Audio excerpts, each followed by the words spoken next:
You're listening to Weekly AI News with Shaylee. This week, the core paradigm of artificial intelligence fundamentally broke. It turns out that the multi-billion-dollar race to build larger and larger models might have been the wrong strategy all along.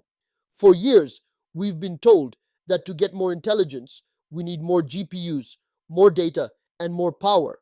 But while the mainstream tech outlets were looking at the size of the clusters, a series of breakthrough releases just proved that we can achieve near perfect reasoning accuracy using 12 times less compute. How? By simply allowing models to think before they speak, just as the first major regulatory hammer officially dropped on frontier AI labs. The age of brute force AI ended. The era of the silent thinking agent is officially here. Let's dive in. I want to start with a number that should make every VC in Silicon Valley and every data center architect in Virginia stop what they're doing. 8 versus 400. This week, Google DeepMind published a paper that I suspect we will look back on as the attention is all you need of the reasoning era. The title is a mouthful: Optimal Test Time Compute Allocation. But the discovery is simple. They mathematically proved that if you give a small model, like an 8 billion parameter model, the right algorithmic framework to think during the inference phase, it can match the performance of a 400 billion parameter giant. Think about that.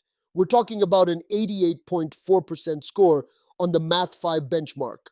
When I first read the methodology section of this paper by Dr. Sarah Harrison and Dr. Alex Polozov, I had to stop and reread it twice. We've spent the last 3 years assuming that the only way to get a smarter student was to build a bigger library. DeepMind just proved that it's actually about teaching the student how to use the index and take their time during the exam. By dynamically scaling tokens based on how hard a question is, they've achieved a 12-fold reduction in the GPU hours required to reach high-level reasoning. If you're a leader in this space, here is the question you should be asking your team on Monday. Why are we paying for massive, sluggish models when we could be optimizing for smart search? This research disrupts the entire capital expenditure thesis of the industry. Up until now, the moat was how much money you could burn on training. Now, the moat is how much intelligence you can squeeze out of a single token at runtime. Cloud providers are going to have to scramble. Their infrastructure is built for quick single-turn answers, but the future belongs to long-running iterative loops. It's no longer about who has the biggest engine. It's about who has the best transmission. Now, you might think a mathematical breakthrough in a research paper is a long way from actual software. But stay with me for a second, because OpenAI just bridged that gap. They released something called Critic 1. It's a 34 billion parameter model, and it doesn't exist to write poems or summarize emails. It exists to judge. Specifically, it's designed to provide a high-precision reward signal for other AI agents. I've been watching this space for a while, and this is the moment I'd mark as a massive turn in how we build software.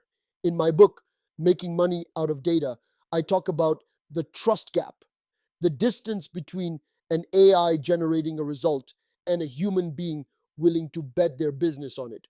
OpenAI is trying to close that gap with Critic 1. When they plugged this model into software development pipelines, they saw syntax and logic errors drop by 32%. But more importantly, the need for human verification was cut nearly in half. Imagine you have a junior developer who writes code but makes mistakes every 10 lines. Traditionally, you'd have to sit there and fix it. With Critic 1, the agent has its own internal supervisor. It writes, it fails, the critic tells it why it failed, and it fixes itself before you ever see it. This democratizes the kind of reinforcement learning that used to be reserved for the labs. For the enterprise, the value isn't in the raw generation anymore. It's in these self-correcting autonomous runtimes. If you're using a tool that just spits out code without a verification framework, you're basically using a typewriter in the age of the word processor. The losers here are the entry-level tools that don't have this judge built in. Speaking of things moving faster than anyone predicted, we have to talk about how this intelligence gets to your pocket. While Google and OpenAI are figuring out the brain, Apple just figured out the nervous system. Their machine learning research team, led by Dr. Jagan, unveiled Ferret UI3. It's a small 4 billion parameter model, but its power isn't in its size, it's in its diet. This model can navigate a complex user interface on your iPhone or Mac, doing multi step tasks while staying under a 3.5-watt power budget. To put that in perspective, that's like running a high end reasoning engine on the energy it takes to power a single LED nightlight. It's achieving a 94.5% success rate on screen to action tasks. Why does this matter to you? Because it bypasses the cloud entirely. No latency, no sending your private data to a server, no subscription fee to cover hosting costs. Apple is delivering the blueprint for the on device agent. This shifts the smartphone wars away from who has the best camera or the fastest chip to who has the most deeply integrated OS level automation.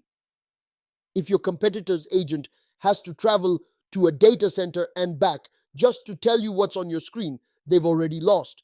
But as these models get more autonomous and more efficient, the regulators are starting to realize that the voluntary phase of AI safety is over. This week, the European AI Office, under Director Lucilla Scioli, finally used the teeth we've been talking about for years. They issued their first formal non-compliance warning under the systemic risk provisions of the EU AI Act. We don't know the name of the developer yet. The EU is keeping it undisclosed for now, but the focus is chilling: a failure to provide audited red teaming reports regarding the model's ability to assist in chemical and biological synthesis. This is the end of the trust us, we're safe era.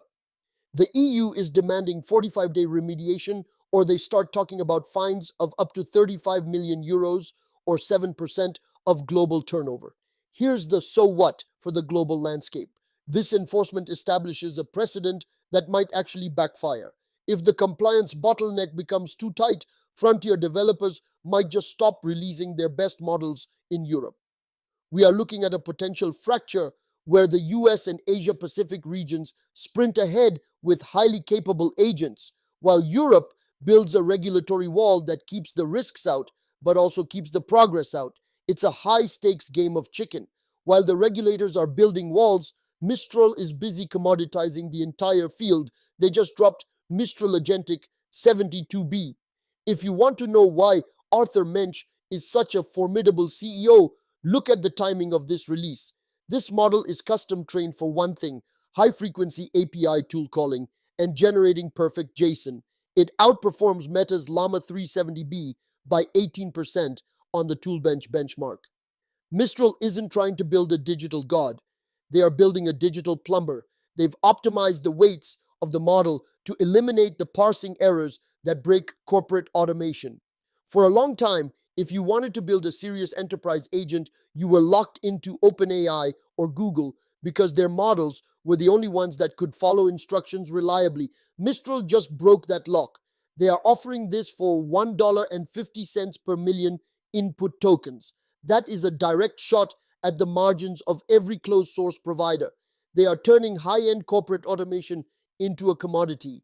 If you're a legacy RPA platform, the companies that charge millions to automate basic tasks, you should be very, very worried. When you look at these five stories together: DeepMind's math, OpenAI's critic, Apple's efficiency, the EU's warning, and Mistral's execution, you start to see a thread. Let me connect some dots here because I think there's a story underneath the story that most people are missing. I call it inference time sovereignty. For the past 3 years, the industry has been obsessed with the training run. We talked about how many thousands of H100s were being used and how many trillions of tokens were in the dataset. We assumed that intelligence was a product of the factory. But this week proved that intelligence is actually a product of the moment of execution. The bottleneck has moved. It's no longer about how much compute you used a year ago to train the model. It's about how intelligently the model allocates its compute right now in response to your specific question. This is a massive shift. In 90 days, I predict we are going to see a collapse in the market value of basic text generation APIs. If your model just predicts the next word based on its training, it's already a dinosaur. The market is pivoting toward execution guaranteed agentic loops. We are moving from models that know things to models that do things. And because of DeepMind's work, we now know that doing things doesn't require a trillion parameter monster. It requires a smart, small model that knows when to stop and think. If you want to see what this looks like in practice, you don't have to wait. There is a project called Ouroboros Coder that's been blowing up on GitHub this week. It gained over 800 stars in just 4 days. It's a simple command line tool that pairs your local code with OpenAI's new Critic 1 API. It basically turns your coding environment into a self-healing system. It catches your compiler errors, generates its own unit tests, and rewrites your buggy code in the background until the tests pass. It's called Ouroboros because the snake is eating its own tail. The AI is debugging the AI. It's the ultimate try this on Monday moment. It transforms a junior programmer into a system architect. You're no longer the one hunting for a missing semicolon at 2 a.m. You're the one who just approves or rejects the pull request that the AI has already verified. If you try one thing this week, let it be this. Go find that repository and run it on a small project. You'll see exactly what I mean by the era of the thinking agent. Now, if I had to pick the development with the most lasting impact from this week, it has to be Google DeepMind's research on test time compute. It's my winner for the viral verdict. Why? Because it provides the only mathematical escape hatch from the economically unsustainable path we were on. We couldn't keep doubling the power grid every year to train larger models. By showing how to trade cheap inference time thinking for expensive pre-training, DeepMind has effectively democratized frontier level intelligence. It rewrites the unit economics of the entire industry. It ensures that a company with a few commodity servers can compete with a tech giant. But I have to give you the contrarian take here because I know there are some very smart people who will disagree with me. While everyone is celebrating cheaper reasoning, they are ignoring what I call the latency tax. Think about it. If a model has to think for 40 seconds to give you a mathematically perfect answer, that is useless for a voice assistant. It's useless for a real-time search or a chat interface. We might be heading toward a bifurcated market. On one side, you'll have the elite analytical models, the slow, expensive ones that think deeply but take their time. On the other side, you'll have the fast and shallow models that we have today, the ones that are instant, cheap, but still hallucinate. We might have just traded the scale wall for a time wall. The question for you is, which one do you need? Do you need a fast answer that might be wrong, or a slow answer that's guaranteed to be right? This week, for the first time, we actually have the choice. That's the landscape for this week. We are moving from the era of big, loud, expensive AI to the era of quiet, efficient, and thoughtful agents. The smartest person in the room isn't the one who speaks the fastest anymore. It's the one who knows how to use their brain most efficiently. If something in today's episode sparked a thought, or if you think my take on the latency tax is totally wrong, I genuinely want to hear it. This is a conversation, and the speed of this industry means we're all learning in real time. Drop a comment on YouTube, find me on LinkedIn or X, or just share this episode with one person who needs to understand why the GPU race just changed directions. Next week, we're going to look at something that's been quietly building for 18 months in the background of everything we talked about today. It involves the physical world, and it's going to reframe how you think about the intersection of AI and robotics. You won't want to miss that one. Until then, stay curious, stay ahead. This is Shailendra signing off.